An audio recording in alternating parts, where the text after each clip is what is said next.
गान देश हमेशा याद रखे। विगत कुछ वर्षों में नक्सलियों के खिलाफ लड़ाई निर्णायक मोड़ पर पहुंची है और इस दुर्भाग्यपूर्ण घटना ने इसको और आगे बढ़ाने का काम किया है। हम 2 मकाम और आगे बढ़े हैं। आज छत्तीसगढ़ शासन के मुख्यमंत्री बघेल जी के साथ सभी फोर्स के अफसरों के साथ अभी रिव्यू मीटिंग भी की और रिव्यू मीटिंग के अंदर ये लड़ाई की गति किसी भी तरह से कम न हो, ये सुझाव अफसरों की ओर से ही आया, जो बताता है कि हमारे जवानों का मोरल अभी भी इंटैक्ट है और आगे बढ़ा है। और मैं देश को विश्वास दिलाना चाहता हूं कि लड़ाई रुकेगी नहीं और गति के साथ आगे बढ़ेगी और इसको हम अंजाम तक ले जाएंगे। ये लड़ाई में अंत में नक्सलवादियों के खिलाफ हमारी विजय निश्चित है। विगत 5-6 सालों के अंदर छत्तीसगढ़ के अंदर जितने भी कैंप अंदर तक ले जाने थे, उसमें काफी बड़ी मात्रा में हमें सफलता मिली है। छत्तीसगढ़ शासन और भारत सरकार ने मिलकर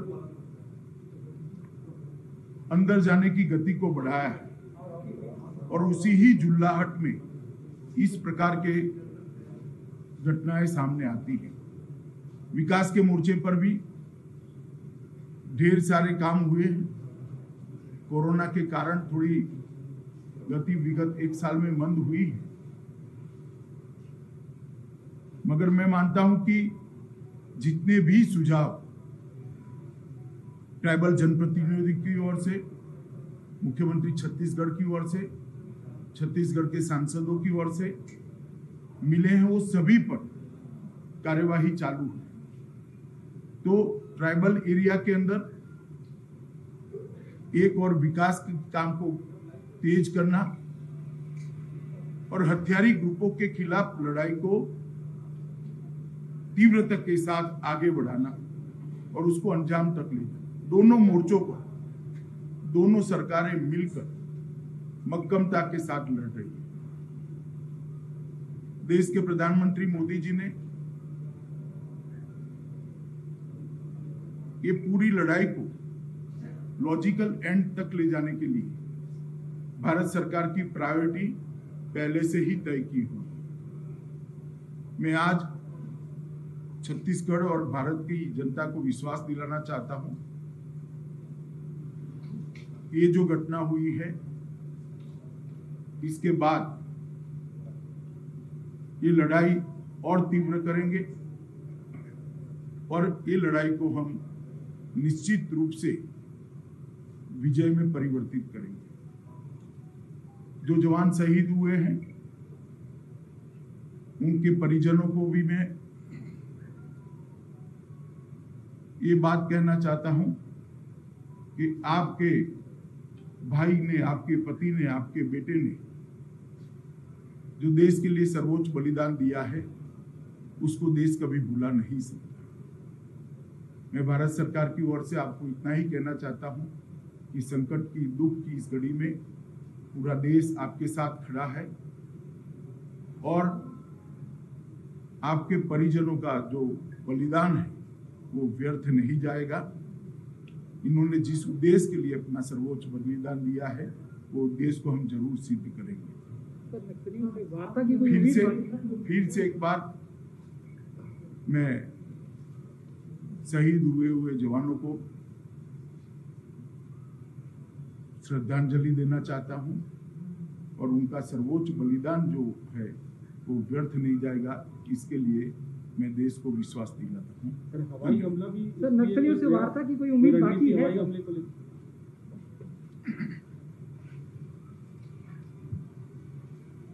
अभी जैसे गृह मंत्री जी ने आप सबसे चर्चा की और मैं भी जो शहीद हुए जवानों को नमन करता हूं, उनके सर्वोच्च बलिदान को प्रणाम करता हूं, साथ ही उसके परिजनों के प्रति संवेदना व्यक्त करता हूं।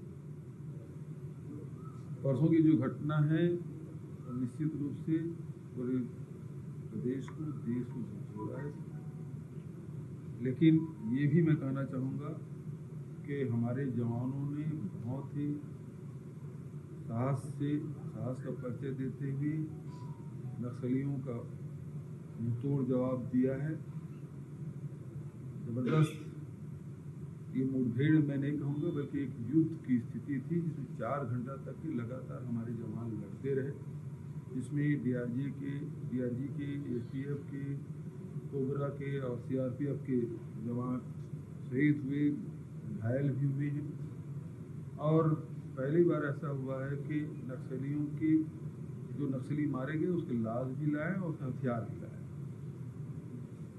ये भी आपने देखा कि मीनपा की घटना भी हम आगे बढ़ के उनके साथ लड़ाई लड़े और उनको भी क्षति पहुंचाए। लगभग 26 नक्सली उस समय मारे गए थे। इस समय भी बड़ी संख्या में नक्सलियों के मारे जाने की सूचना है। 4 ट्रैक्टर में वो लाशें और घायलों को ले गए हैं, ये भी जानकारी है। कुछ दिनों में वो संख्या भी सामने आ जाएगा, 2-4 दिन में। तो नक्सलियों को भारी क्षति इसमें हुई है। और ये वो एरिया है जिसमें जो उनका गढ़ कहा जाता है, उनका केंद्र कहा जाता है, और वहाँ हमारे लगातार कैंप खुल रहे हैं। मीनपा में पिछले समय पिछले साल घटना घटी थी, आज हमारे कैंप खुल गए। तर्रेम में हमारे कैंप खुल गए। तो इस प्रकार लगातार बढ़ते जा रहे हैं और इनकी एक बखलाहट है जिसके कारण से ये घटना घटी है। और बहुत जल्दी वहाँ और कैंप खुलेंगे, जिससे जो माड़ के एरिया है उससे वो कट ऑफ हो जाएंगे। बीजापुर के इलाका जो नेशनल पार्क है उससे कट ऑफ होगा, तो वो बहुत सीमित दायरे में अब सिमट गए हैं। और भारत सरकार की तरफ से भी और राज्य सरकार की तरफ से भी जो विकास के कार्य हैं उस पर गति लाने का आवश्यकता है। सड़कें हैं और जो टेलीफोन की कनेक्टिविटी है और रोजगार के काम है, इसमें हम लोगों को तेजी लाने की आवश्यकता है। और इस दिशा में अभी बातचीत भी हुई है और सार्थक बातचीत हुई है। और केंद्र के बल और राज्य के बल के जो दोनों अधिकारी हैं उनके बीच में प्रॉपर समन्वय भी है और संयुक्त रूप से ऑपरेशन भी हुआ है और आगे भी इस प्रकार से होगा। आज केंद्रीय मंत्री यहाँ पर है और नक्सली समस्या लगातार बढ़ती जा रही है। अभी जो बैठक हुई है उस बैठक में आप पूरा विश्वास है कि केंद्र से आप जो सहयोग मांग रहे हैं वो सहयोग मिलेगा? बिल्कुल समन्वय है और हम लोग अपनी डिमांड रखे हैं। और जिस प्रकार से गृह मंत्री जी ने बताया कि ये कोरोना काल के कारण से कुछ विलम्ब हुआ है, मुझे पूरा विश्वास है कि हम लोग जो डिमांड किए हैं वो पूरा होगा। घटना को देख कर लग रहा है कि नक्सलियों के जो मुख्य गढ़ है वहाँ तक फोर्स पहुँची हुई है जी। ये मतलब ये देखा जाए कि घटना की बहुत बड़ी उपलब्धि भी है। लोग मारे गए हैं, शहीद हुए हैं, अच्छी बात, मतलब बुरी बात नहीं है। लेकिन जो वास्तविकता है वो ये है कि एक ऐसा गढ़ जहाँ पर हलमा का क्षेत्र था, वहाँ तक पुलिस का पहुँचना ये अपने आप में उपलब्धि है। तो अब क्या लग रहा है कि कोई अपने को हवाई हमले की या हवाई उसकी जरूरत? अभी उस मामले में कोई चर्चा नहीं हुई है, लेकिन जो हमारी रणनीति है, रणनीति का खुलासा अभी नहीं किया जाएगा। लेकिन ये है कि हम उसके मान में घुसे हैं। ये पहली बार हुआ, पिछले साल भी मीनपा पहुंचे, इस साल तर्रेम के आगे गए हैं, तो उसके मान में हम घुस चुके हैं और बहुत जल्दी उसको सफाया भी। एक जवान अभी मिसिंग है, ये जानकारी हमको। ग्रे हाउंड सर्विस है जो आंध्र प्रदेश में काम करती है, यहाँ छत्तीसगढ़ में लागू करेंगे। एक जवान भी देखिए, कई सारी चीजों के निर्णय हुए हैं। मैं नहीं मानता निर्णय सार्वजनिक रूप से चर्चा करनी चाहिए, मगर बहुत डिटेल चर्चा हुई है। और जैसा कि मैंने आगे भी बताया कि जिस जगह पे मुठभेड़ हुई वही बताता है कि हम काफी आगे पहुंचे। देखिए, जिस जगह पे आप आज श्रद्धांजलि दिए, पाटिल साहब ने दिए, आज आपने भी दिया, लेकिन आपने एक बात कही कि इसको अंजाम तक पहुंचाएंगे, ऐसा कोई निर्णय है क्या?